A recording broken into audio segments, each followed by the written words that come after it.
is news and entertainment. This relentless. Bitch on game. Hey, bitch on game. Hey, relentless. Hey. Welcome to the Relentless Podcast. I'm Cole. And this is Dre. What up, world? We got my brother in the house today. This is my man from 25 years, man. My guy Drew, man. Yeah. I love you. I'm happy to have you on the show. Drew is everybody's going into business now, man, and a lot of these guys going into business, everybody's quitting their job and they're ill prepared for business. And a perfect example of that is, when I send Drew to people and we talk, and a lot of you guys don't have merchant accounts set up, and Drew sets up merchant accounts. But he's also my counselor. He's actually a real counselor. So I don't really need it, even though he thinks I do. You definitely need it. Yeah. No, I don't. No, but this is somebody that I actually can confide in, and he's non-judgmental on me. He's probably really not. So because he's all your bullshit. All of it. All of it. That's a lot of bullshit. You a tough man. And some. Well, I tell you what. Let me give you a backstory. So me and Drew can shoot pool, right? His game now is probably a little bit better than mine. I used to beat the shit out of him. We used to live next door to each other. So I come home at 4 or 5 in the morning. He in his garage with the garage up waiting on me to pass by, and he beating the hell out of his ex-wife on the pool table. At 4 or 5 in the morning? Yeah. I don't remember all of that, but it might be true. No, it's pretty true. No, it's pretty true. So listen. Yeah, I almost really like pool to play at 4 or 5 in the morning. Well, I'm just saying. I mean, it's cool. I got that was our thing. I mean, I don't think when you live a simple life, you just do those things. Yeah, he lives a simple life. Yeah, very simple. Okay. Like Drew was the guy. He was a good guy. He was. I strive to be like Drew back then. Drew was at home every day. I was at home every day. I was at home. You know what I mean? Every night. And I might not come home for a couple of days. Yeah, I was at home every day. So, that's that. So you weren't able to put your negative influence on Drew. Let's get into the merchant account. Let's get into the. Let's talk about that. Yeah, because you know what, we will, because can we talk about your past life? Absolutely. Okay. Because I know you married now. You got a new wife. Drew's also he's also an author, man. He has a book out. What was the name of your book? The first book is called Overcoming the Addiction That No One Has. Yeah, he had a sex addiction, so he had to overcome his sex addiction. So Oh, that's why you were so excited today. I think you had the same problem, right? Well, at one time, right. We're gonna talk about that. So right now we're talking about merchant accounts. Merchant accounts. I think it's one of those things that people don't really, when they start their business, they don't consider. Right.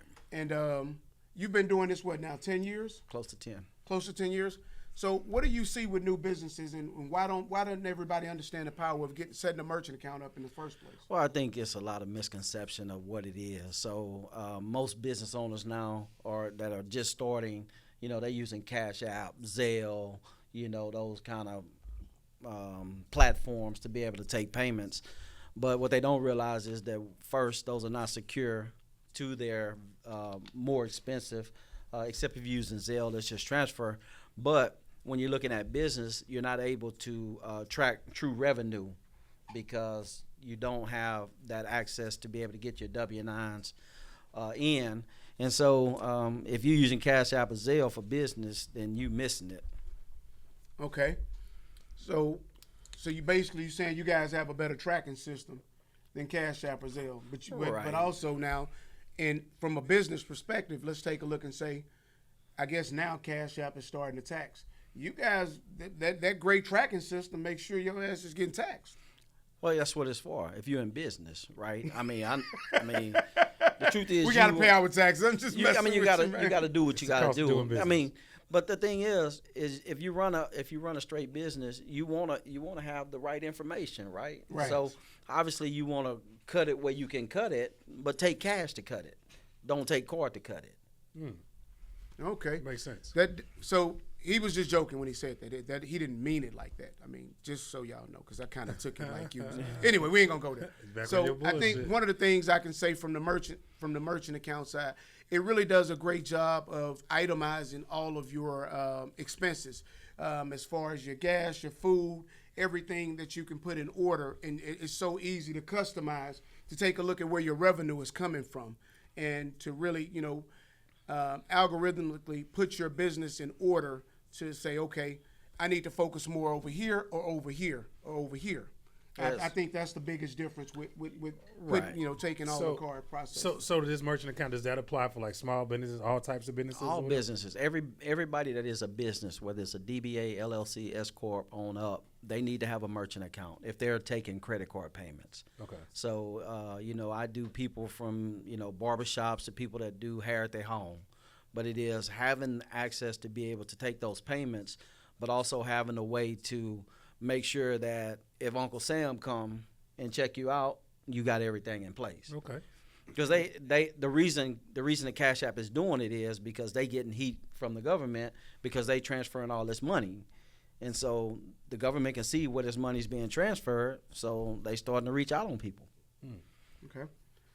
So okay, because I think Dre wants to do. I think he's going to do a weed store, a weed dispensary. Yeah, eventually. Eventually. I mean, damn. Yeah, no. You don't want to talk about it? I mean, we can definitely talk about it. Okay. So I don't think I want no merchant account though. you don't want a merchant account for weed. So, but do you guys? Well, weed now is that you can use credit cards in the weed business now, because at first it was all cash business. Yeah, so I'm assuming you can use credit card now. So I think a merchant account will be warranted. Yeah, now it's in coming. the weed business, it's coming. So Yeah, it's it's not there yet, but it's coming. So now we don't do the actual, I guess the THC or whatever those letters with the T in it. Mm-hmm. That's what causes it to be illegal for us. But like CBD and the oils and stuff like that, we can do it. And there are a few companies that are starting to do the credit card processing in that industry. Okay, cool. Well, we definitely can wrap then, because I'm definitely gonna get into the CBD stuff, because I think CBD is. I think CBD is a great tool, like for people in pain and stuff like that. It's a great municipal tool, like to I don't know, man. I took some CBD, Dre, and I want to tell you what it was. I can't remember what it was. I'm drug free dude. Right. And me and baby took this shit, man, and it was. She said, "Baby, don't drive home," and it had me like hallucinating. I had Royce to drive me home. Did it relax you, or did it have you hallucinate? Were you sleepy, or did it have you hallucinate? Once I got to the bed, I was spinning. No, it had me hallucinating, because everything she did was magnified. It was like the cars were coming at me and going this, and I was like, "Whoa!" And I never talked to her like that before. Well, I like CBD, but I'm a THC dude. I'm really a supporter of marijuana. I'm really a cannabis guy. So like, I really believe in the medicinal factors of the cannabis or whatever. You know what I'm saying? Like I said, weed just relax. I don't know if I have anxiety or not, but it just takes a load off of me. So you make me feel good about smoking weed, even though I don't, because you work out hard. You're healthy eater. And I smoke before I work out. You smoke before you work out, especially when I go running. Definitely smoke before I work out. Really? Any kind of cardio, I got to. Is that normal? I've been doing this for about for some years now, bro. Do you think that's normal, Drew? I don't know if it's normal, but shit. The Yeah, nigga he look, is safe. I wear a fat, all right? Yeah, we look, big, and he works out faithfully. Yeah. So do you smoke, Drew? I do not smoke. Okay, No. okay. I didn't think Have so. you ever smoked? I smoked a little bit when I was in probably my early 30s. But, I've always had a corporate job. Okay. So I got random drug tests this morning. Oh, okay. So I stay clear of it. Okay, cool. Keep it that way. Yeah. I got to keep them No, I benefits. think weed is it's a more open conversation than it has been in years past now, and I think the industry is moving toward this way. I think it's coming. So I'm just one of those guys. I like to be ahead of things. So nothing wrong with that. I'm a supporter of it. If you're running on legalizing cannabis, you got my vote. It's out there. You want my vote? Anybody? I don't care what platform you running up on. I don't care what else you support. There's one thing, if you want my vote, and I don't mean to get off the subject. All you got to do is tell me you have come up with a cure for death. I swear to God, I'm voting for you. Oh my God. Anyway, we'll go to the next thing. See, you've been No doing votes. it for 25 years. This is No the most votes. ridiculous shit he be saying. No votes. No votes. No Yeah, votes. he ain't really Yeah. voting. No, man, I ain't gonna say it. So, man, I sit there and say, man, he said you a counselor, man. So, a lot of our viewers, I'm sure they got relationship problems. They all fuck with me. You know what I'm saying? They fuck with him. So, somebody out there got some relationship problems. I don't want to just touch on that. Hold on. I don't want to just get into that. Yeah. But, I'm curious. We're going to get into that. No, I'm but curious. Before we get there, I want to, you know what I'm saying, because we just barely touching on the merchant side. And I know. We don't get back to that, but this is the good shit. Hold on, but let's because I want to know, like, how has your business grown from 10 years ago to now, because I think people are far more informed and understanding of the power of accepting credit cards, where I think it was one of those, they had a lot of misconceptions probably 5-10 years ago. So how have things changed? How have you guys been able to inform your customer base of people that are starting new businesses? Well, I think the main thing is that the industry changes, right? It's just like everything else. It's changing, and you have to be ahead of the changes. So we develop software that protect cards from being stolen. So I can use my card at your location in my machine, and I'm guaranteed that nobody can hack it, right? Those things are important. So back probably 8-10 years ago, you've seen a lot of stories where, such and such company hacked, credit card data breach. And so we have developed a system that allows that information to be protected. And so I think it's things like that, staying ahead of the curve, looking at industry trends that allow us to be ahead of the curve like you were talking about, so that when these situations do come up, we've already got something in place for them. Okay. So what about, I know you said not weed. And so if you take them in a strip club, do you guys have any strip clubs? You can do it in strip clubs for the alcohol. All right, so you can't do it for the dances. But if you got it in a strip club, you'll figure it out, right? Sorry, dancers. Yeah. So you can set it up. Hand and right. paper and pen. Yeah, still. you need some. You need to make it rain. So. No rain, no merchant accounts. Yeah. No rain in plastic. Right. No rain in plastic. Yeah. I figured a way around that, but Sure it was old me, not new me. Yeah. Oh, So let me find out you swiping credit cards. Yeah. So I got another question about the merchant accounts. Like, are these merchant accounts connected to a bank, kind of like Cash App, or how does that work? Right. So what happens is you provide a voided check for the account that you want the money to go into. Once you swipe that transaction on our machine, the money comes into your account the next day.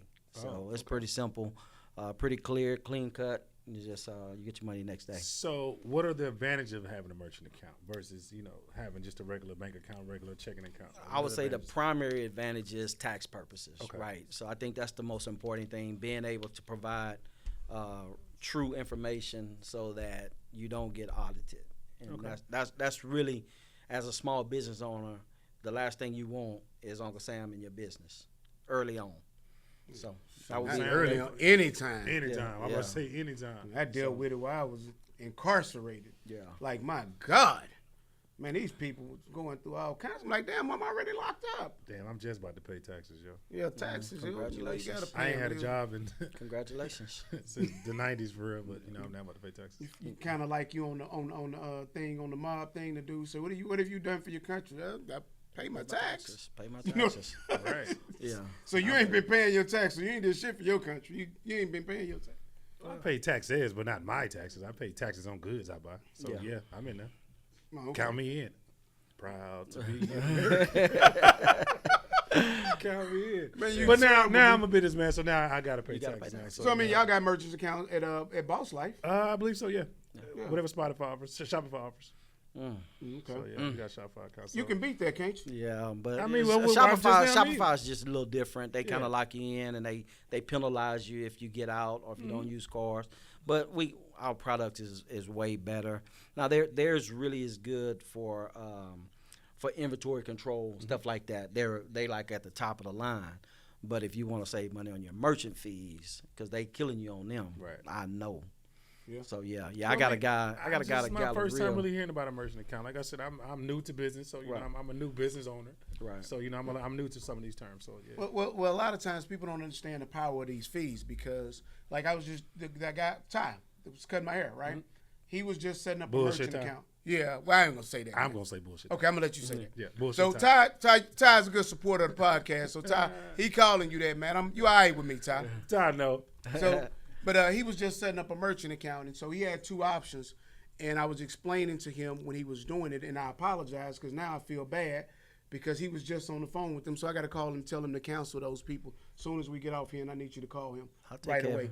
Because I don't think he hadn't given him a voided check yet. Okay. But he had two options, and his options were, did he want to pass the fees along to the customer, or did he want to absorb the fees? And so I was explaining to him, obviously, if he passed the fees along to the customer, it was 4%. If he absorbed the fees, I think it was like 0.7 or 0.8%. And I'm sure all those things can be negotiated. But I was explaining to him, I said, well, he asked me, how would you do it? I said, well, what I've done in the past is I I still pass it along. I accept the fees, but I still pass it along to the customer. So I tell the customer, hey, and this is what you're seeing. If you guys can take a look over the past 10 years or so, you used to never see a credit card gas fee and a cash gas fee. And finally, they started to say, hey, these fees are real, and we have to charge something different. So what is the best way on that? Should I absorb the fee, or should I pass it along to my customer?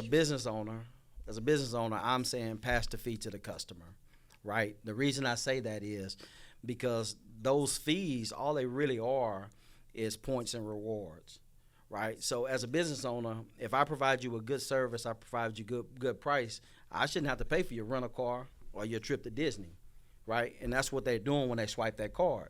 So what happens is, we use a $100 transaction. So on a $100 transaction, I can pass 3.5% to the customer, and that's kind of our norm, 3.5. So that customer pays $103.50. I get my whole $100. On the other hand, if I eat that fee, instead of me getting $100, now I'm only getting $98.50. So you take $98.50, you take that $150 per 100, and you do $10,000. Or you do $20,000, or you do $100,000 in a month. Now you've lost, and you're providing a good price. The other thing, like you say, where you just say, hey, I'm gonna absorb it, but I'm gonna make more. Really, it's worse, because now you're paying a higher percentage on a higher number. So if you're doing 100, and you say, hey, well, I'm gonna charge them 103, well, you still got to pay the percentage on 103, not just 100. No. See? No. Yeah. I'm paying if I absorbed it, then I'm paying 1.5 or 0.7. So now I'm paying, say, 70 cents or let's just use, I'm going to use 1%. So now I'm paying $1, but I'm charging my customer $103. So I'm making an additional $2. You are making an additional $2, and that's what makes it illegal. Because it's illegal for you to profit on the merchant processing. I've done that before, but it was beforehand. I did not know that was illegal. I'm a numbers guy, so I actually put the numbers together, and I said, shit, this makes more sense. So you telling me I was committing a crime by doing it? It's illegal. You'll go to jail for that. So if I guess I had to go to jail for some shit, because I did that to hundreds of thousands, maybe millions of dollars. And I never realized so he that. He didn't pay attention to shit to some conversations y'all had while shooting pool. Huh? Well, I wasn't doing merchant service back then, so he's safe. Oh, okay, I'm about to say, oh Lord. But yeah, it's illegal to profit off of credit card processing fees, and so I just gave him some bad advice, because that's exactly what I was doing. Yeah, no, he can't do that. We'll talk to him and make sure he gets right. If he's gonna eat the fee, and the thing about it is, eating the fee is not necessarily bad in all situations. The struggle is they can't quote him 0.7 because they don't know the rate on the card. So each card, there's 174 different card types and brands. So you got Visa, MasterCard, Discover, American Express. All of them have a card. Each card has a different rate attached to it. So I can pull out right now 4 credit cards. I can pull out my debit card, my bank card, my rewards card, and my business card. I can put them all out there. They all say Visa. Every one of them has a different rate attached to it. So the rate on my debit card is 0.05 and 22. So about 27 cents per $10. So that same $10 on this next card, instead of being 27, now it's 77. And then this next card, instead of being 77, is 127. So you have no way as a business owner of knowing the rate attached to that card. So even though they telling him 0.7, it is probably 0.7 plus whatever the buy rate is on that card. So in essence, he might get a card that's a 2% card. Now he's paying 2.7% instead of just 0.70, which he think he will. And that's just how the industry is. That's how they've kind of, taken over the industry just by overcharging people. Right. So I can tell you, look, you're paying 0.7. You don't know how to read the statements. All you know is at the end of the day, the money came out your account. And that's where we as small business owners miss it, because we take it as a cost of doing business as opposed to really being educated on the process to see how you can save the most money. Work, Drew, work. Yeah, I do this. But the crazy part, most people don't look at it from the overall standpoint, because you got to think about it. if you're Visa, MasterCard, American Express, you're doing hundreds of billions of dollars. So most people don't have a problem paying that 27 cents or that 77 cents. They don't look at it. But now with a lot of these gas station owners, what they realize is this is affecting my bottom line. So we're going to give you a discount for paying in cash. And you have a lot of businesses that now have, here's the cash price. Discount. Here's the. Why is that though? It's based on the fees that are involved. Right. So, because you have those fees. So now that we have those fees that are here, if I'm doing $100,000 and I end up having, say, $3,000 in fees, over a period, if I'm doing that a month, that is $36,000 a year I paid in fees. Yep. So now if you pay me cash, I can put that $36,000 back to my bottom line. So that's why that is. That's a huge difference. It's a revenue increaser, right? Yeah, Cash increase your revenue.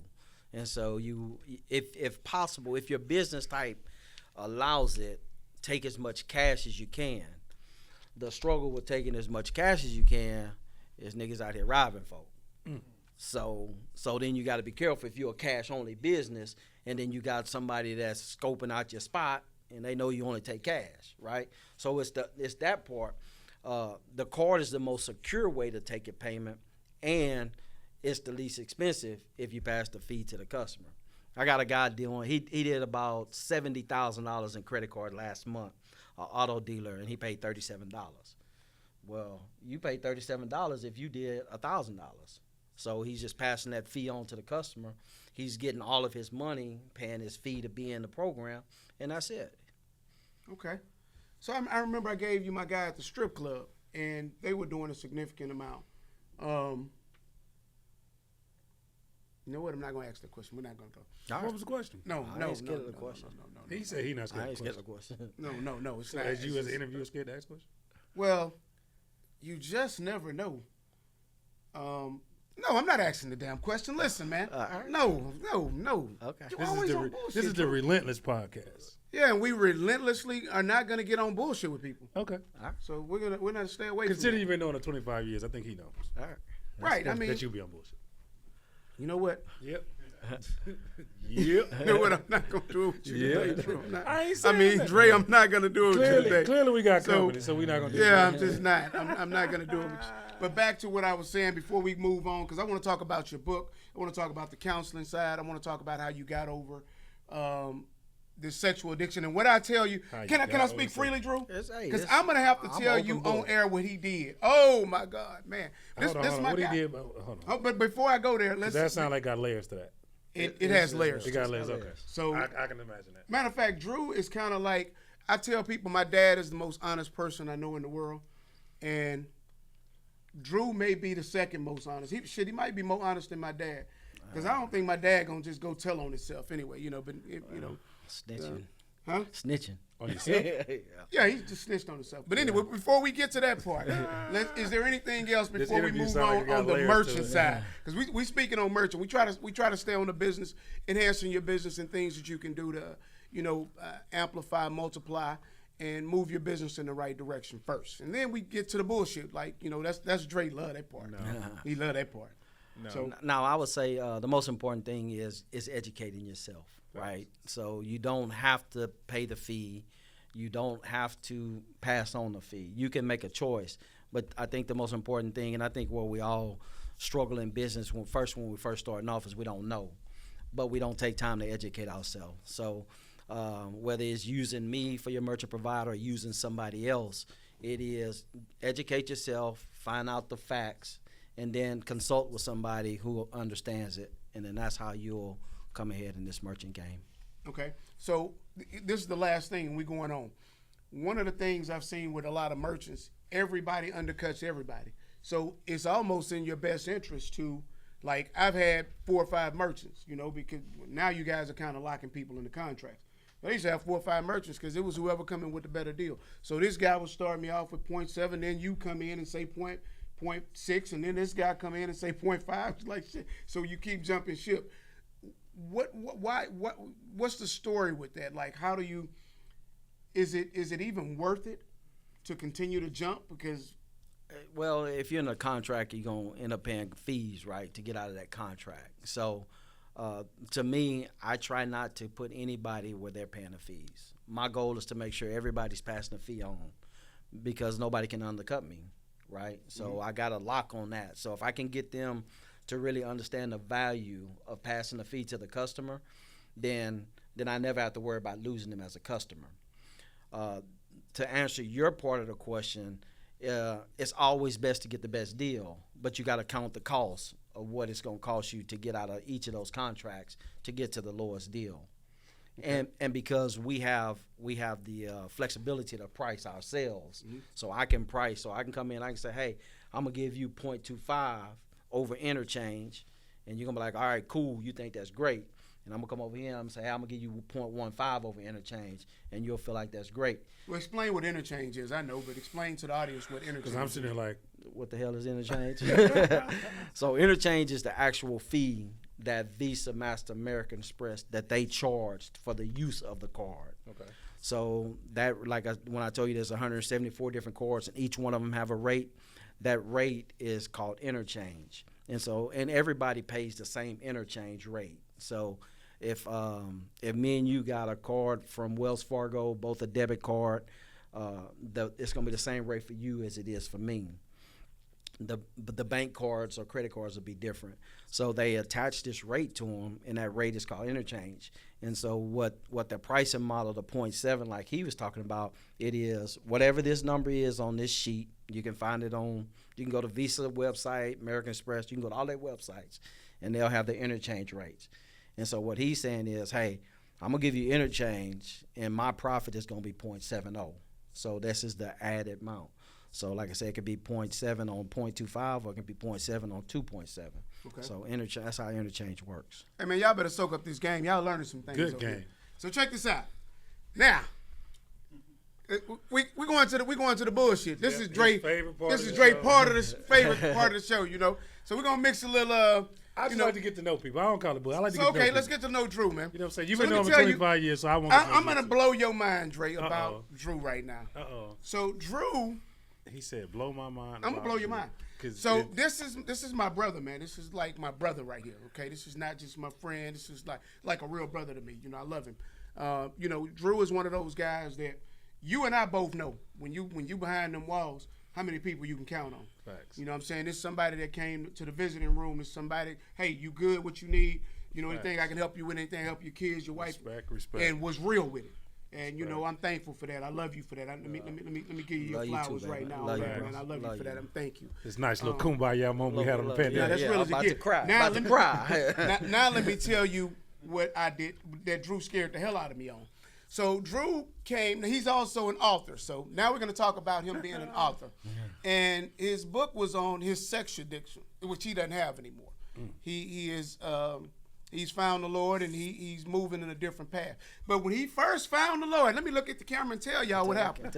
He found God, and all of a sudden came home and told his wife, well, you know, I've been knocking your friend down, knocking the neighbor down the street, and your cousin. And I said, keep that shit away from my house, because I ain't that honest. Don't come over here. So me and my other partner was like, man, what's wrong with him? Hey, man, have you talked to him? Yes, I talked to him. Don't come over here with that shit over here next door. Don't come over here with that shit. So I want to know, and since you allowing me to publicly say these things, what the hell was you thinking? Well, what I really was thinking is, I just want to be a better man.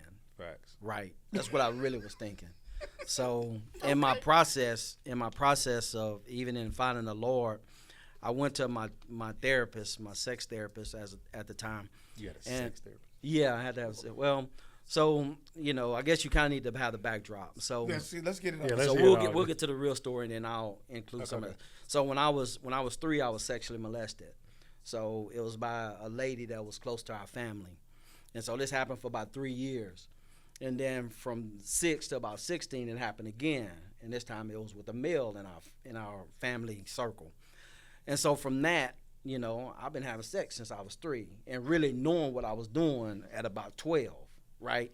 So then at about 16, one of my sister's friends, we hooked up, and she was a senior, I was a sophomore, and I was doing the regular shit that I knew how to do, and she was like, "Whoa, this ain't how you do it. Let me show you." So she gave me the game on how to take care of a woman. So I gotta know. Hold on. What she teach you, man? well, we'll do that on another one. But she gave me the game, right? Okay. And okay. so then I just, so now, I'm in high school and I got this game that ain't none of my other partners got, right? And so, the word get around, right? So I'm knocking off Word get everybody. around, Drew a freak. I'm right. I'm doing a lot of knocking off, right? And so my girl at the time, she get pregnant. So I'm in that generation. You do the right thing. So I come home from school, we get married, and we married for 4.5 years, and I'm fucking around the whole time. So I can say fuck home. Yeah, you can. Go ahead. Okay. You already said it. Okay, Yeah, I just want to make sure. I want to make Cool. sure y'all got a beep or whatever y'all No, need. we good. So so then for 4.5 years, I'm screwing around in a relationship. We finally get divorced. We divorced for 4.5 years, and so then 4.5 years later, I met my second wife, and I saw her and I was like, damn, she fine, So I married her because I loved her, right? Did you marry her because you love her because she was fine? No, I married her because I loved her. I mean, she was fine, but I got to love, right? The first marriage was more responsibility.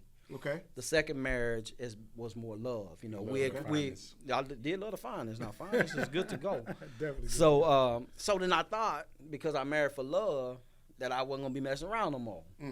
Well, about 6 months in, I found myself in that same cycle, right? So I started messing around and doing all that crazy shit.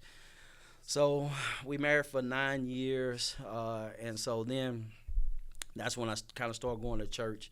And, I'd never been to church. I wasn't raised in a church, so I ain't know nothing about it, right? So I was just getting the information. And so I was like, I want this new thing. It kept talking about any man in Christ is a new creature. And I'm like, well, shit, I want some of that, right? So I ended up giving my life to the Lord.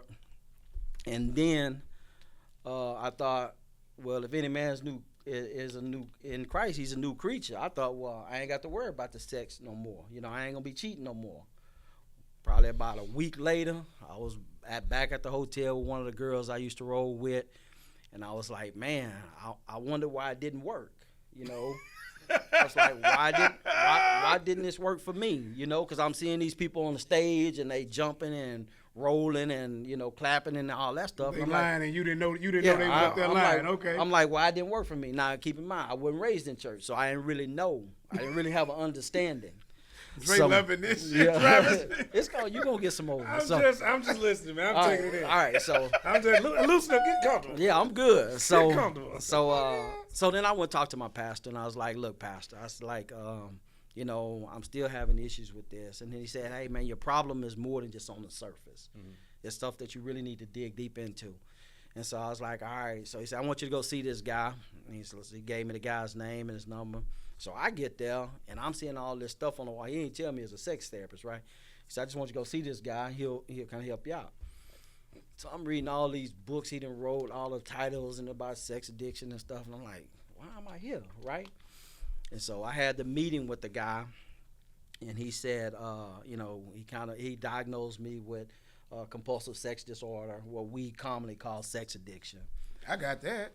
So go ahead, Dre. I think you have it too. But go ahead. What's the compulsive sex, or what is that? You just want to fuck all the time? Well, it's more than that, but on the surface, yeah. So when you went to your page, you say, "Pass, this shit ain't working." What'd you say? Say this shit ain't working. Because we heard a dude tell a dude say this shit ain't working. No. We had a dude tell a pastor. So I'm just curious what you said. Hold on, Dre. So hold on. So this is funny.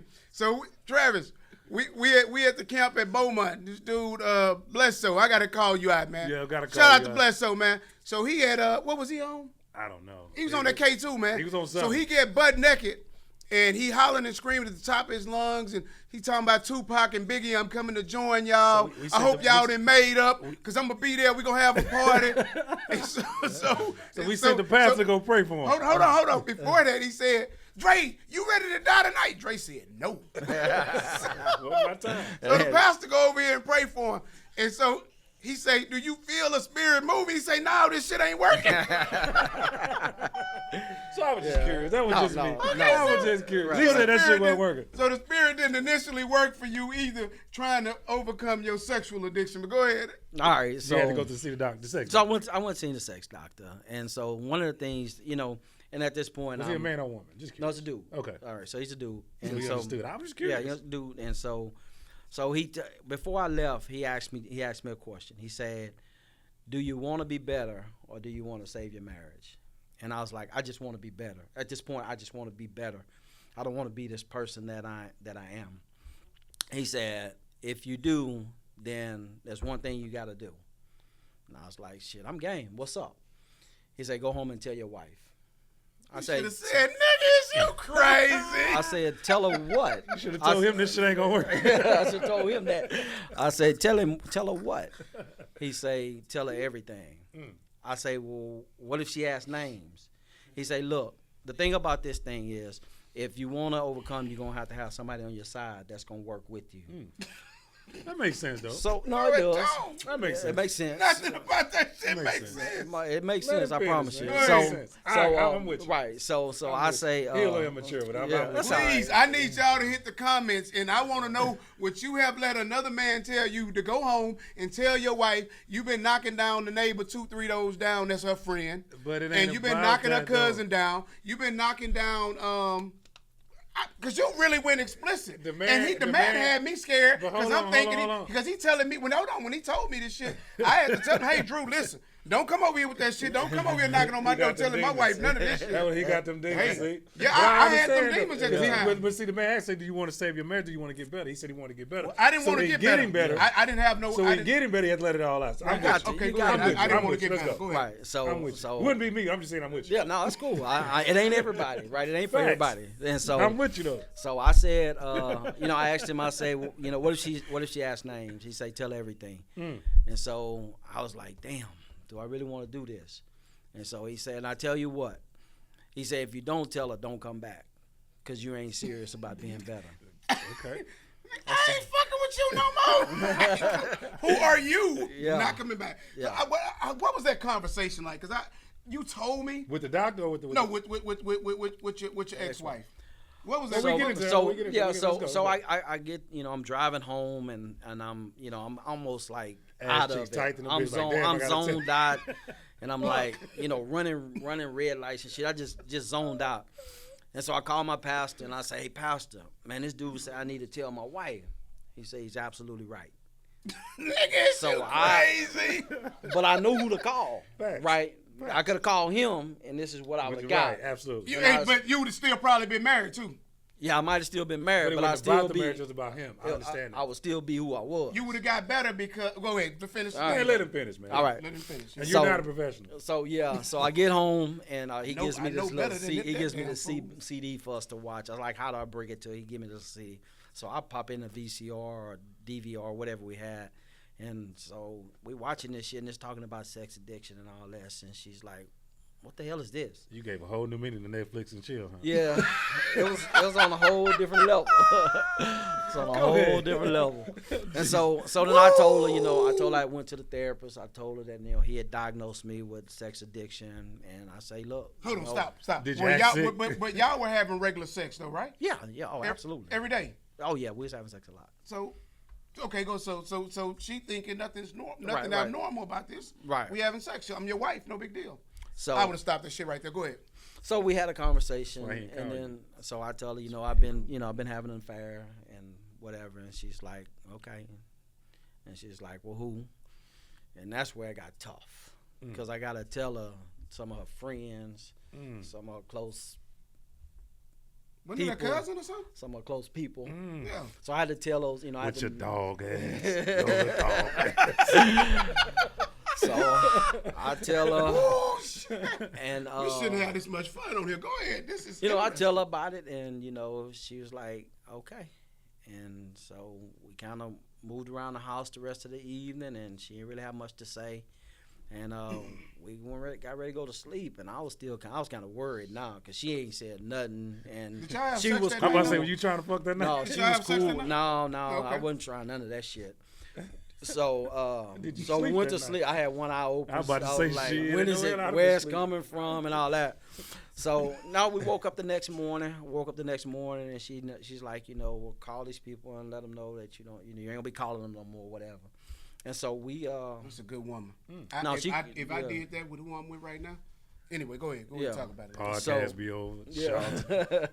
I'm not coming around. Yeah. So, we had the conversation, and then, we went on, and we tried to stay married. So we stayed married for probably another couple of months. Then we finally divorced. And what was the reason, man? It just was too much? Yeah, it was a lot. It's a lot, right? Gotcha. So it was a lot. Yeah, because she had to go look at people who she was hanging out with. Right. And, like, damn, you've been knocking it down. So let me tell you, I got to tell you this part of the story, right? Okay. So one of the guys that he was knocking down, the girl he was knocking down, 2 houses down from me. Hold on, so you was knocking down somebody else's wife 2 houses down? Yeah. Oh, you tough. Yeah, he tough, man. I mean, we bringing it all out. Don't look at me like that. It's the truth. It's the truth. Yeah, don't bring. I just want to protect the innocent. I just want to protect the innocent. Yeah. So the man pull up on me. Hold on. They lived in a neighborhood. I never go to Cold House. Okay. Yeah, was you ever my house? I mean, it's okay. It's over with. Now if you was, I'm not even tripping. Nah, we ain't even together no more. I mean, I probably have a problem with that. Like, nah, I'm good. Yeah. I'm good. So you wasn't the neighbor. It was in the neighborhood. So the man pull up on me because he didn't check the girl phone records, and we know each other, but I kind of took aback because I knew the backdrop of the story, so I kind of put a distance between dude because this is my guy, and I'm like, damn, the man pull up on me, y'all been laughing at me, huh? Yeah. So I'm like, hey man, what's going on? He pulled up on me kind of aggressive in my garage, but I had that thing on me. I'm like, hey dude, hold up, man. Hey, I don't know what's going on. Hey, man, that ain't got nothing to do with me. No, you knew. I'm like, hey, man, that ain't got nothing to do with me. But the dude kind of pulled up on me kind of aggressive, like, hey, this ain't going to end well. Like, hey, man, that ain't my fault. So I could understand how he felt because we all knew each other, you know what I mean? But I didn't tell this man to knock your wife down. I didn't tell your wife to, you know what I'm saying? Like, did you know? Yeah, you know. Well, all right, let's go ahead. Yeah. I mean, but no, you gotta understand though. It wasn't like he said, "Hey, this is what I'm doing." It's like she kept coming around, and I'm like, I automatically know, like, you knocking the broad down. Okay, this is not normal. Don't check the pimp, check the hoe. Okay, so anyway, that's the end story. Because I feel like we got more to this. No, it's far more. That's a lot. It's a lot. Okay, so now you're not married no more. Not married no more. Yeah. So we divorced. And so in the process, when they was moving her stuff, her cousin came, and her cousin. The one you was hitting? The one you was hitting? No, a guy. Oh, I'm about to say she a riding bitch. No. I'm about to say bitch, you riding boy. No, her cousin was helping her move. Oh, okay, not the one you was fucking. Yeah. This a dude right here. So hey, man, that gotta be a stiff bitch to come in the house that you been fucking this nigga and then help her move. Tough. That's tough. Yeah, that's tough. Yeah. That's tough. That would be tough. That's tough. So I told the dude, though, but I mean. yeah. I told the dude when he was pulling out the last piece of luggage or whatever they had in his hand, I said, I'm gonna get my wife back. Okay. And he's like, nigga, you crazy. Oh, he knew too. Well, everybody knew by then. It was about 3 months in. It's about 3 months after, so everybody knew it. Hold on. What year is this? What is this? That's 07. Yeah, so Facebook wasn't around that. I mean, it was around, but it wasn't. Can you imagine how that would be at this point Facebook if that would have happened? Because, all we doing is talking amongst the homies like, hey, man, Drew tripped out, man. I don't know what's wrong with me. He lost his goddamn mind, man. Hey, man, listen, I'm calling all the guys that we know because we're pretty close-knit group at this time, right? He trying to make sure nobody else going to jump on the sword. Listen, man, I don't know if I'm trying to make sure it's just Drew because I knew wasn't nothing right about me at the time. Yeah. So I don't need shit. Right. And the first thing I get, do you have anything that you need to tell me? Fuck no. I have no idea. Why would he do that? Yeah. So let's finish the story. So he was moving. I want to hear this shit. So moving. I'm sure they do too. He loved the moving. Right. So I told him, I was like, man, I'm gonna get my wife back. Okay. And he's like, nigga, you crazy. You done told her about this, and that. You know the whole story. So I was like, no, God gonna give me my wife back. That was my statement. God's gonna give me my wife back. Shout out to God. Yep. He did. He won't he do it? Yes, sir. So I we don't was believe divorced. He not. I don't believe. That's all right. Hey, that's okay. Everybody ain't got to believe. Yeah, that's why he choking. Get him, God. So then for a year and a half, I was praying. I prayed a lot, and I was like, God, I just want my family back, I want my wife back.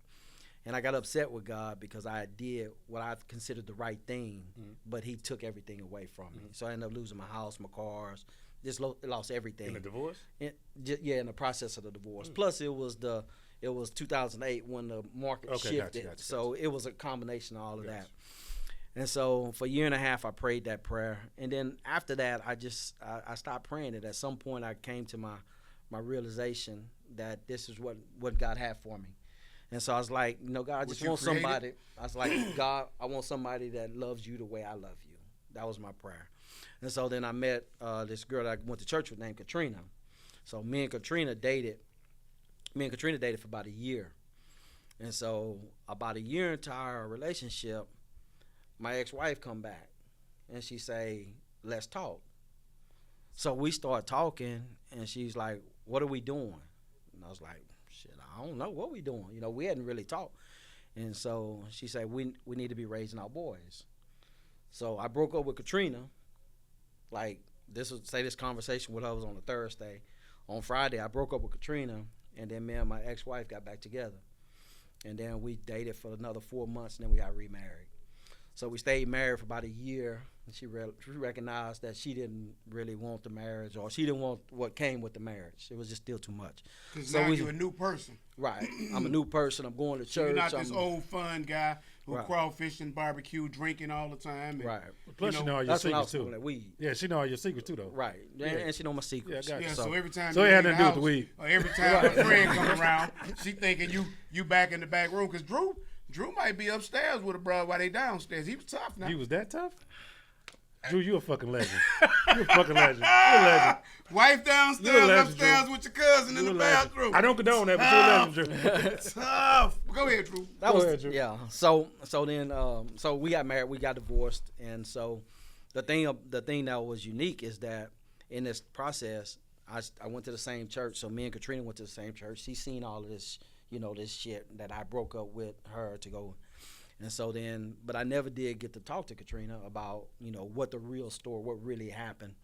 And so in the process of that, once we got the divorce, then they had an event at the church, and Katrina was heading it.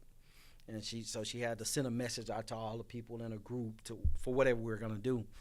And so I said, hey, I need to talk to you. I'm divorced now, right? And so I talked to Katrina, and I tell her the story. And we kind of started connecting, whatever. And then me and Katrina been married for 9 years. Oh, wow. So what brought about the book? What made you... Hold on, is this in the book? Because I need two copies. That's the book right there. Okay, I need two copies. Yeah, that's an overview of the book. So and he really didn't give all the details. I've read the book twice, and he didn't really... Oh, the book's out right now. Yeah, I wrote the book 3 years ago. Tell the audience, what's the book, man? The book is called Overcoming the Addiction That No One Has. And it's about my journey overcoming sex addiction, but the story of the book is hope and redemption.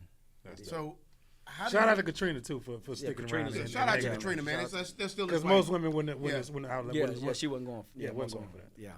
So me and Katrina been married for 9 years, and we've been trying to rock and roll and make things happen. We got a different, our marriage at this time is included with love, but it's about purpose. So we're accomplishing shit, and that's what it's about. Hey, man, and let me tell you, dope. Shout out to my man Drew and Katrina. They take like 6 to 8 vacations a year. You might find them in Hawaii. Matter of fact, I ran into Drew in Hawaii. Crazy.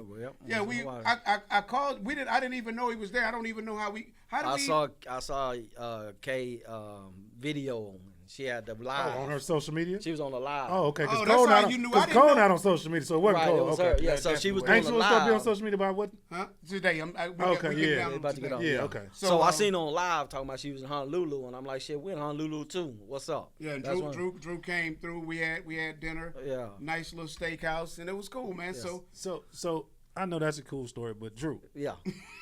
Back to me.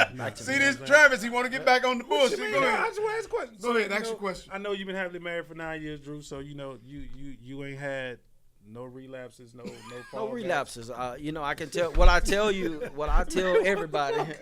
That's a good question. That's a good question.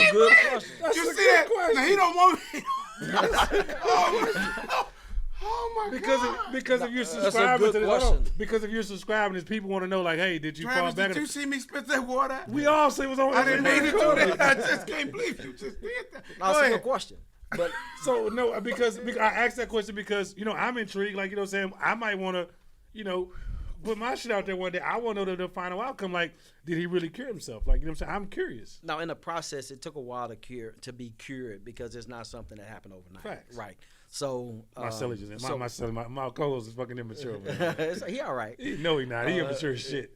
I think think a real grown-up conversation. one of the things I say is that with every addiction, there's relapse. Every addiction? Every addiction, there is relapse. So you have to be prepared for when that relapse come, or you have to have something in place. So I don't suffer with sex addiction. What I suffer with is residue. So I have residue of my past that's attached to me. So like I tell the guys, I have a nonprofit also. And What's the name of your nonprofit? Where Men Hurt. Okay. So we meet at a barbershop on Monday nights, and men come in kind of like a group therapy, and we chop it up. So like I tell them, it is, if somebody walk in the barbershop today and they put 10 kilos of cocaine on the floor, I'm going to try to figure out how we can cook some fish or shrimp or, fry some chicken. With the keys? Right. Because that's not his lane. Because that don't bother me. Okay. Right. So gotcha. we can find something to do with this, right? Right. Whether it's making a white sandy beach, I don't care. Right. But if you got a Miss America beauty pageant walking through, now I got some problems mentally that I got to try to deal with. You ain't by yourself on that one, Drew. Well, a lot of people ain't. Right. But So hold on. So the cocaine was never your problem. So it's simple for you to say we can discard that. Right. But now that this beautiful woman walks through and she naked walking through the barbershop, I got residue. That's a hell of a barbershop naked bitches walking through. Yeah. That's a hell of a barbershop. But it's I've a been in a residue barbershop thing. like that. But go ahead. It's a residue thing, right? Because it's a part of where I came from, and so I struggle in that. There's instances where beautiful women are gonna cause me to struggle, but I recognize that and I head it off so that I don't find myself going into that relapse state. Right. So how do you do that, though? How do you deal with? It's the greater, right? Yeah. There's a greater. Risk versus reward. There's a greater, and I write about it in my book. At the end of the book, there's some reflection questions and the first question is, what's your greater? So everybody has a greater. If you love to have sex, there's something that you love more than that. There's a greater. And if there's not something that you love more than sex, then that's going to be your thing. That's all you're going to do. That's all you're going to be focused on. Just focus on getting. So what was your greater? So my greater for me was my kids originally. Okay. So when this first happened, we were in Kansas for the hurricane that came through, and we went to Kansas to escape. And my uncle called me in the room, and he's like, "Hey man, what you doing?" And I was like, at this time I'm making $250,000 a year, balling out of control. And so he's like, "What you doing?" I was like, I'm looking at his plaques on the wall, and he first lieutenant colonel, and all these top things up at Leavenworth, just big time. So I'm thinking he's trying to make a comparison of where we are in life. So I'm like, yeah, I'm balling out of control. I got 2 houses, got 2 cars, making all this money. He's like, no, you don't get it. And so he grabbed me by the arm, and he walked me in there, and the boys were playing video game or something. And he said, what are you doing about your salvation? And I was like, I ain't going to no church, right? Because I didn't understand. Right. And he said, everything you do from this point on will directly affect the lives of those boys. And that did it for me. That's the thing that really catapulted my change. And so he gave me a book to read. He's like, I want you to read this book, just 1 chapter a day. Read the book. You don't have to go to church. I ain't trying to make you go to church. I just want you to read the book. He said, what are you here for? He said, what's your purpose? And I was like, to make money and take care of my family. He said, you don't get it. He said, read this book, Purpose Driven Life by Rick Warren. Mm-hmm. He said, read this book, and then 1 chapter a day, and then let's talk when you finish. And so in the process of reading the book, that's when I started going to church, and that's when that whole thing started changing. Okay. So that's almost all the story, I think. The story's in the book. So you had to cut any friends off, people like Cole? You had to cut people off like that to get over your addiction? Not friends. I think I think that really it's me. Okay. It's not those people, right? So I can hang with Cole. I can still hang with Cole, even if Cole was doing something crazy. Hold on. Let's get it straight, because I'm in a different place in my life. No, right I'm now. saying I could. I Right. could have still. Me and Cole So still he's hung not out. a trigger. Cole's not a trigger. Cole's not a trigger, and Cole didn't affect my grader. Okay.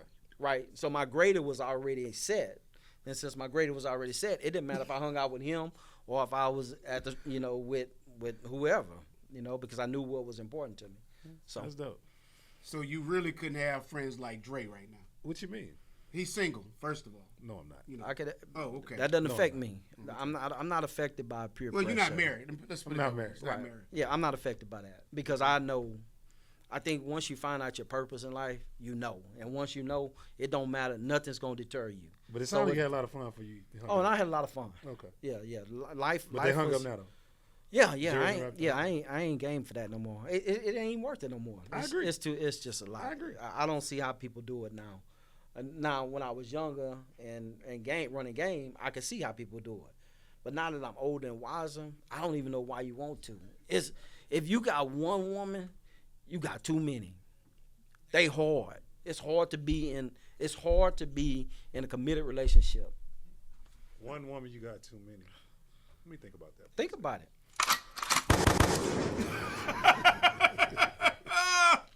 Hey, man. They So tough. two is gonna double that. So, do you think women are smarter than men?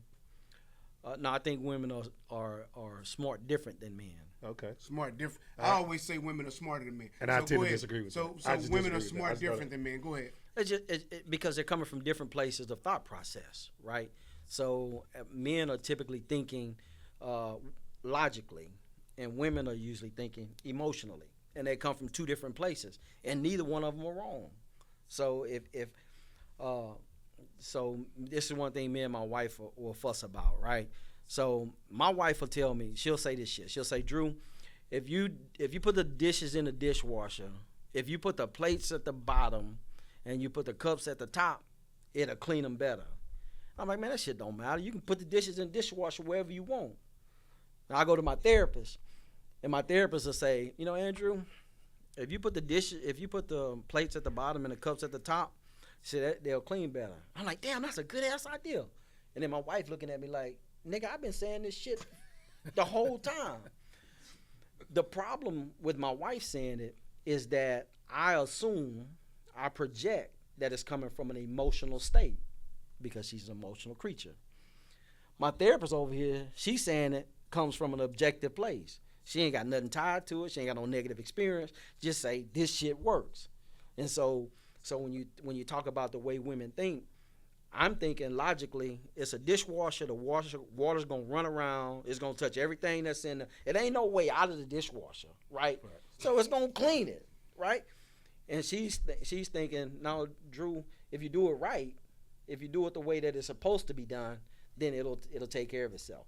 And so that's why I say different. They just come from different places. I think I put cups on top too myself. Well, I don't know. I don't even load the dishwasher. I don't use the dishwasher right now. I do occasionally. Shout out to you, mama, for whipping my ass because them dishes wasn't right in the dishwasher. And I do not use the dishwasher to this day. They're going to be washed by hand, and I'm going to do this right here to make sure my hands don't slide because you whooped my ass to tell me it was grease on there when it was sliding. Yeah. If Can't have what no you grease. did to me, if you did today, you would be locked up. And I love you though, but I'm just telling you, Facts. they'll lock your ass up for that stuff you did today. See, now you got away with it back then because we didn't have social media and 911s and all that shit. We just had to deal with it. But you was abusive. Okay, anyway, we're gonna go. But made you a great man. Made you a great Yeah. I man. needed, you know what I'm saying? Because I'm a sucker with my kids. I would have said I think I needed that discipline too. Yeah, I definitely needed it. That was bad. That was bad. That was bad. So, and I bucked every chance I got. so do you? So Dre, do you think you have a sexual addiction? No. No. Why not? I think I'm addicted to other shit. No, I'm just bullshit. No, I don't really think I have a sex addiction because I don't think I've ever been that horny like that. Like I don't think I've ever been just this little pervert like that. Like That's not misconception. calling you a pervert. No, it's misconception though. It's a good answer, but Hey, it's hit misconception. the shots fired, man. hit it, Trey. Because he was like shooting at it. I'm selective when it comes to sex. Like I'm very, very selective. Like you know what I'm saying. It's just I just feel like sex is an experience, and I don't want to experience that with everybody. Right, and That was a great answer, by the way. Boy, that was a good answer. You did good. That was a good answer. I think I've had a sexual addiction. We know. Well, I'm not going to say I had a sexual, because mine wasn't a sexual addiction. So what was it? Mine was more of a conquering type thing.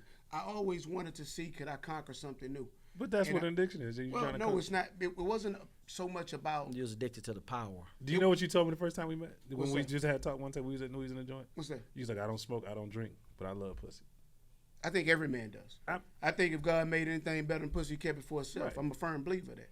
Right. I think it's. So you have a sex addiction. So Well- let me before he answer that. Okay, let go me ahead. clear up something. Help me. Right.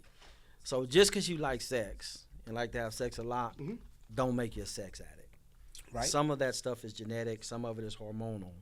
What causes the separation between horny and having sex a lot and addiction, what separates them is the failure to be aware of the consequences, right? So if you don't care what the consequences are for having sex, that's when you start diving into the sexual addiction piece. So if you married and you know you're married and you know they married and you don't care about what may happen, that's when it starts going, because it's not really sex addiction. What it is compulsive sex disorder.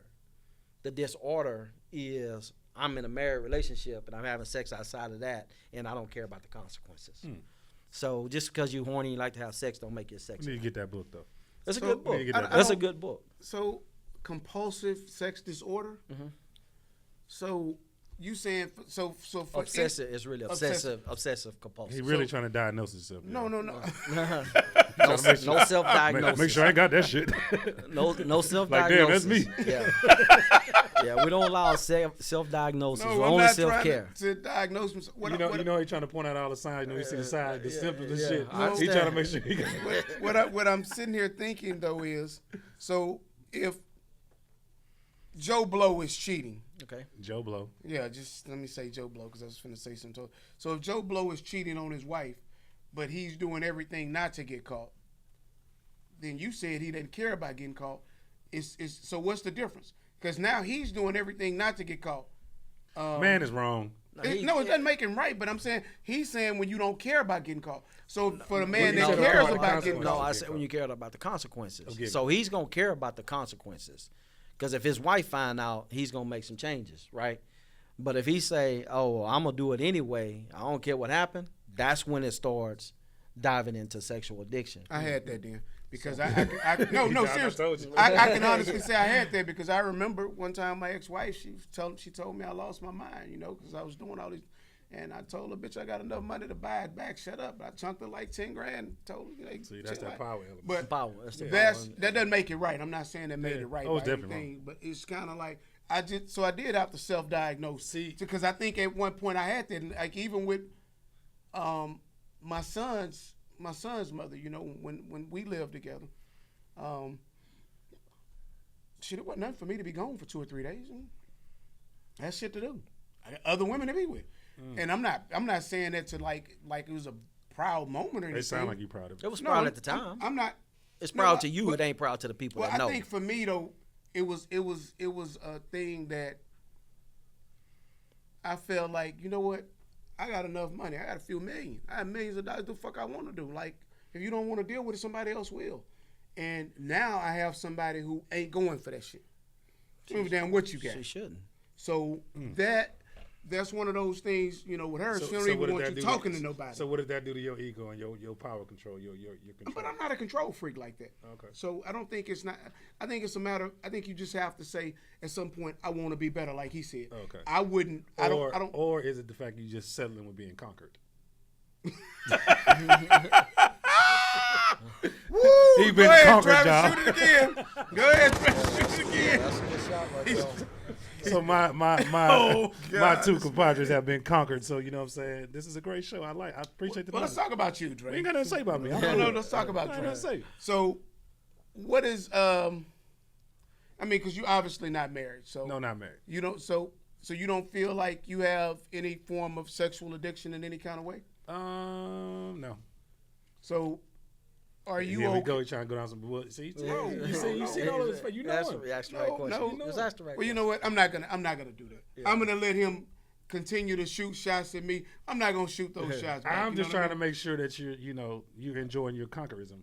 Yeah, and No. I think it's So I think do it's you a good think you've question. been conquered as well since you said you're not married, but you're not single. So that means you conquer, because a real true player will say, man, I'm single and I can do what I want to do. I'm fucking a bunch of broads. So why can't you say that on air? Because I'm waiting on God to He gonna give it to you. He gonna I'm, bring it to I'm you. praying for that. Yeah, just keep You know praying. what I'm saying? I'm praying for that. No, seriously, I'm really praying for No, that. pray for it. I think it's So do you important. see yourself being married anytime in the future? Hopefully. Have you ever been married before? No. Okay. What's the longest relationship you've been in? I don't know. 5 years, maybe 4 years. Oh, you 3 made years. it 5 years? Okay. Something like that. Was I faithful in those 5 years? No. I was going to ask, were you faithful? No. Why do you think you weren't faithful? I was like you though. I think I love new shit. Like, you know what I'm saying? I don't know. I didn't think about that. So let me tell you this. We're going to get off that. Nah, 'cause you I can really see on you're that. kind of uncomfortable with this. No, I'm very comfortable. I just know what to say and what not to say. No damn fool. So now Drew has he's in a good place in his marriage. I mean, obviously, I can tell. You know, like where did y'all just come from? Honduras? Yeah, we just came back from Just name a list of the places you've been in the past 3 years. Let me show you how they balling, man. Hawaii, Honduras, Punta Cana, Jamaica, Bahamas, Thailand, Greece. We haven't been to Greece yet. We're going to Greece. Thailand, Italy, Rome, Paris, Venice. Boy, got stamps. And some more. Yeah, it's probably. I think we've done probably in the last 3 years probably 50 trips, maybe 40 or 50 trips. Balling. Definitely. Work, Drew. I'm a fan of good work. No, but does that does that help your relationship a lot just to travel like that? Actually, COVID kind of messed our relationship up because we weren't able to travel. So some in some relationships, husband and wife, they got a thing. So some of them like to play cards. Somebody might like to play golf. They got their things together. So for me and my wife, travel is our thing.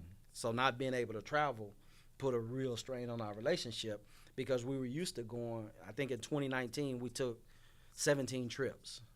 Then comes 2020, COVID comes, and now we can't go but one place, and that's for Christmas to our mama house. So now you got to know, do you really like your wife? How much do I really like this person? Yeah, how much do you time? really How much like time you? I 'Cause it's really cool as want? long as we all over the world. Yeah, if we're on we the experiencing beach. something We've new. had this But now I got to conversation. look at you every day. How do I like you? Yeah, We had this COVID conversation. So, yeah. So well, you made it out now. So. COVID make you. COVID's it still make- around, but it's it's. Yeah, it's a different. It's It's different different. now. I hear you. It's normal. Yeah, it's normal. So before we close up, you got another book you got coming out. No, I finished my second book. So I got my 2 books. First book is Overcoming the Addiction That No One Has. Mm-hmm. Second book is called After the Violation, A Comprehensive Guide to Healing After Being Sexually Mishandled. Okay. And so this is a guide for those that have been sexually mishandled. And I use mishandled because it may include date rape, it may include molestation.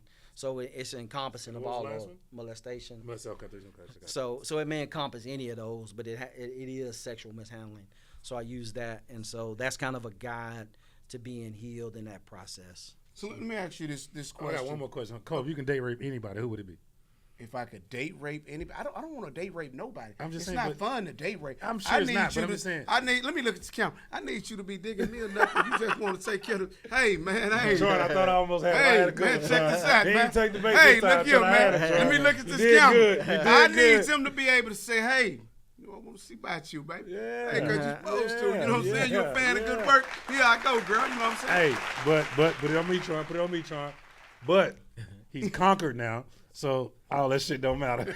Congratulations. Congratulations. Congratulations. So let me. I wouldn't want to date rape anybody. No, me neither. I was just joking. But if there's, do I have anybody? I don't even have a. Okay, sexual- who's your celebrity? Because if she walks in right now, she gotta have it no matter what the circumstances. is. Sanaya Lathan.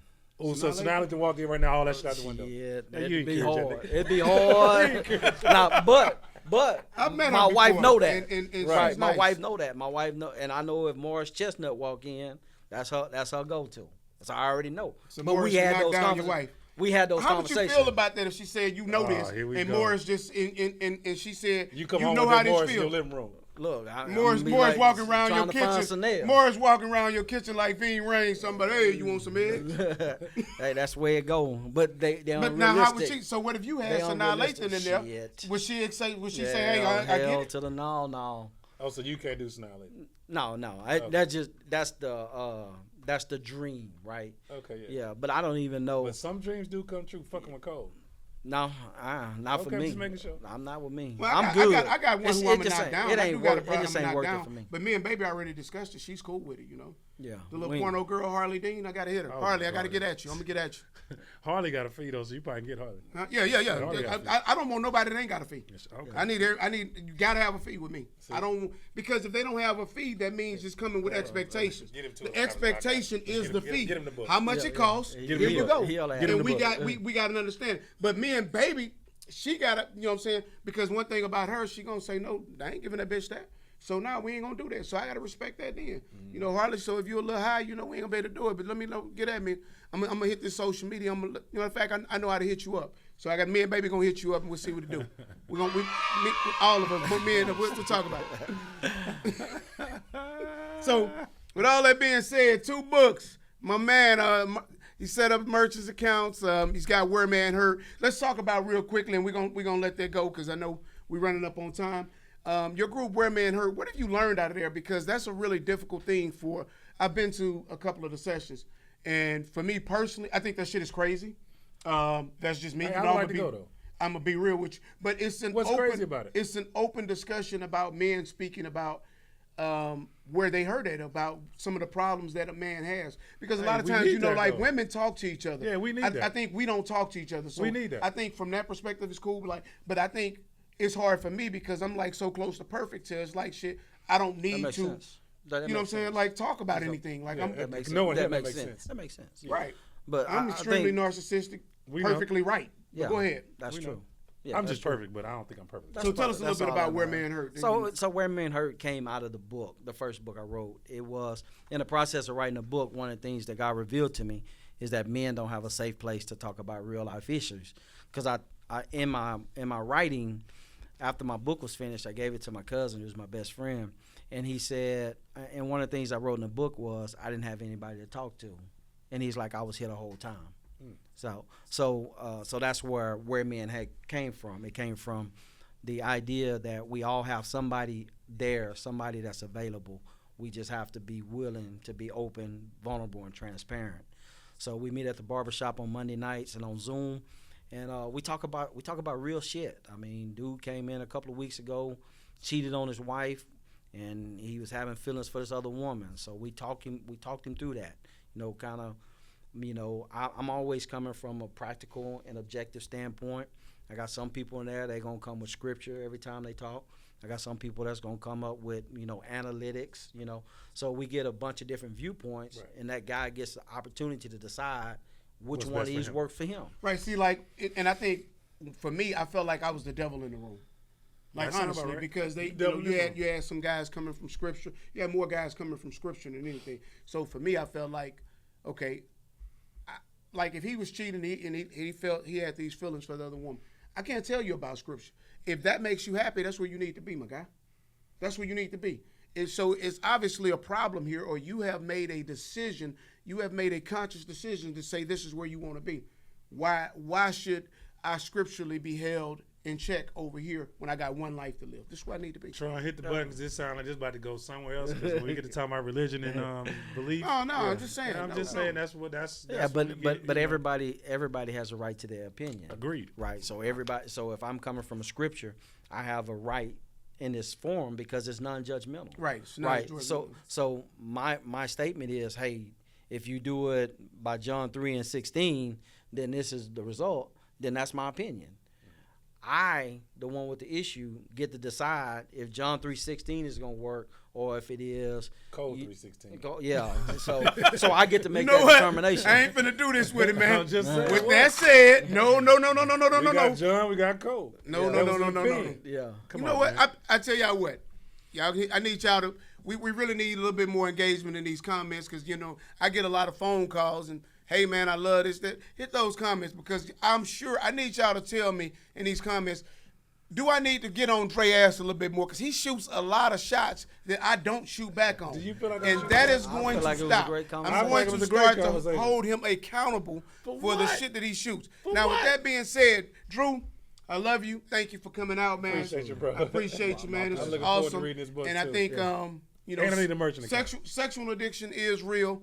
And, Facts. you know, if you guys, you know, are opening up or starting a new business or even you have an existing business, Drew, tell them where they can find you, and so you guys can let him at least take a look at your bills, so he can tell you how he can save you some money on fees. So go ahead and tell them where they can find you, and also tell them about the forum Where Man Hurt, when they can you know, how they can be a part of that. All right, so you can reach me if you're looking at the credit card processing at Landry, Landry at Clarent, CLEARENT.com, or you can call me at 832-322-6948.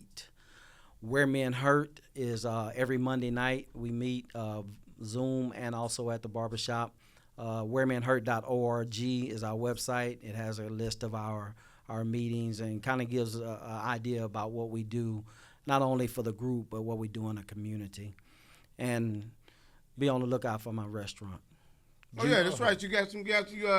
He's a crawfish connoisseur. You know what I'm saying? So that's that Southern thing, you know. Because I got a couple of the homies on the East Coast in different places who say they don't get crawfish as much up that way. They like you know crabs up there. They like crab. They like crab and lobsters up there. Yeah. So let me get. Can I get a name of my? Man, go get a name, Look, man. I'm sorry. Hey, man, let me tell you, man. I like this. My name of my restaurant is Juicy Heads and Spicy Tails Crawfish. Juicy Heads, Spicy Tails. Spoken like a true sex addict. Yeah. See how that shit all kind of full circle. I was not gonna say nothing, but Juicy Heads and Spicy Tails, Crawfish and more.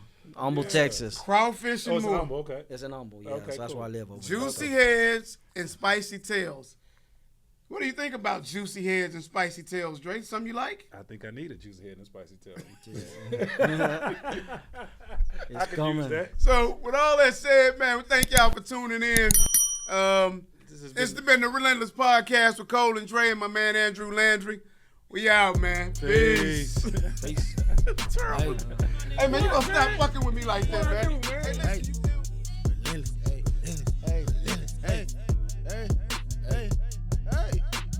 Hey, Cole, boss straight, 2 mother, watch them out, no count.